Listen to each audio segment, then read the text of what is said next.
Samahan niyo ako magluto. Inita tayo ng mantika.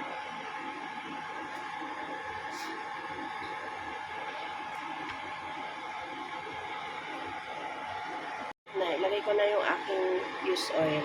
Isang beses lang naman ito pinagprekohan. Pag isang beses, carry bells pa yan, di ba? Ginagawa nyo rin ba yan?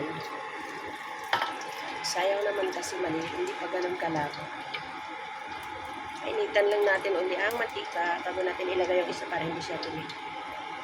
Isang iso. Lagyan ko lang siya ng konting asin.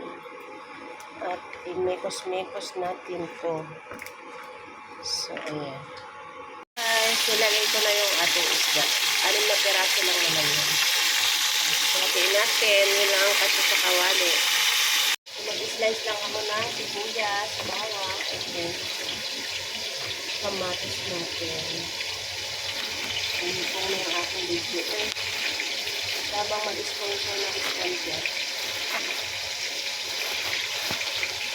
Hirap naman. So, mag-slice tayo ng kamatis. Kamatis ko ay 2 piraso. Ayun na lang ang ilagay dito.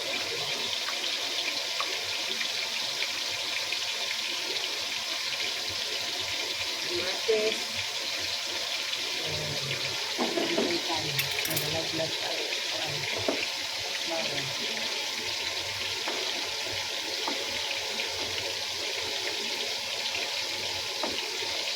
Init. Okay na yung aga pa. Pinagpamita na ako agad. Grabe. Sobrang init ng panahon ngayon. Sobrang init. Tapos hindi ka makatulog sa init na electric fan. Kainit pa din. Dito muna ako magluto sa baba kasi ako ay aalis. Dito muna doon sa rooftop. Sana yung gusto kong bago ng 5 buwan. Yes. May mga stock na kasi ako dito sa bahay. Hindi na ako, so kasi may stock ako. Wala na may stock tayo, diba? Para kukunin na lang natin. Meron din akong itlog na. Kasi bumibili ako ng itlog.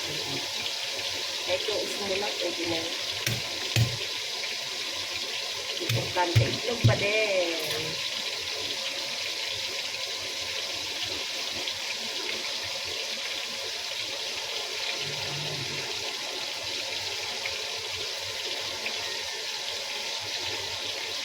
Guys, thank you nga pala sa panonood niyo sa aking vlog at saka sa mga nag-subscribe. Thank you very much po.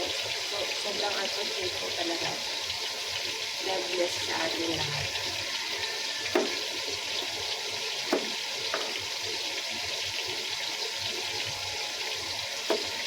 Ayan, tapos na. Mga ingredients. Itong isda. Salang na isda. Kasi tayo so umpisa na tayo. Kasi ilan. Hugasan ko pa ba yan? Bawasan ko lang siya ng mantika pala. Na tayo. Maglagay na tayo ng sibuyas. Hindi na ako nabugat kasi malinis naman.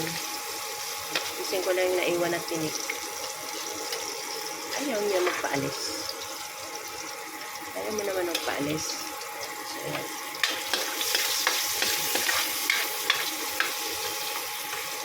At bawang.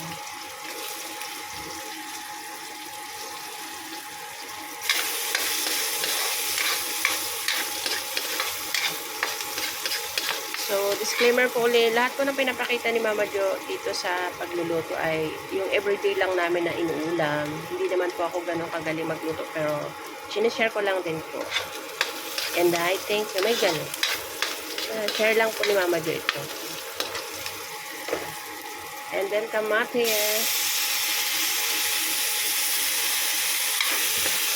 Dapat mas maraming kamatis kasi yun lang ang available ni Mama Jo na kamatis. So, okay na yan.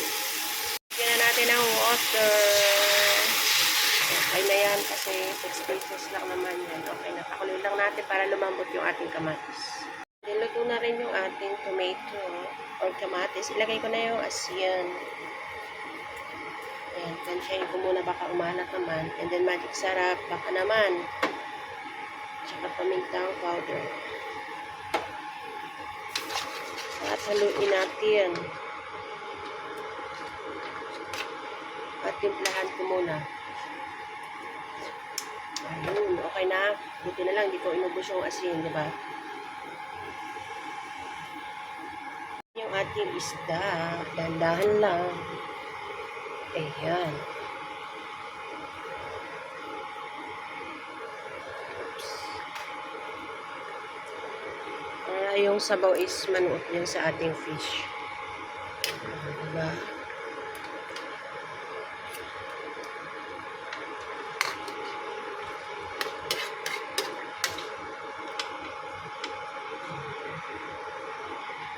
Pakuluin lang natin guys. Ang pakuluin. Tayo guys. Breakfast to. Yung kanin ni Mama Joan hapon. Kain. Ito na yung ating ulam. Kasi masyadong bisip. Ito muna.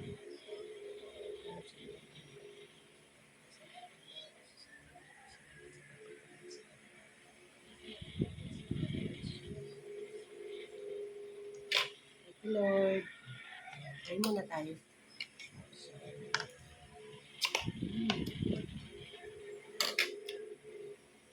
Ayan. Kaon.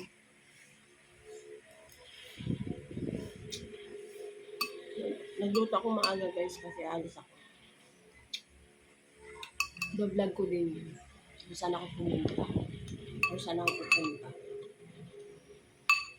Thank you po sa mga nanonood ng aking vlog. Maraming salamat.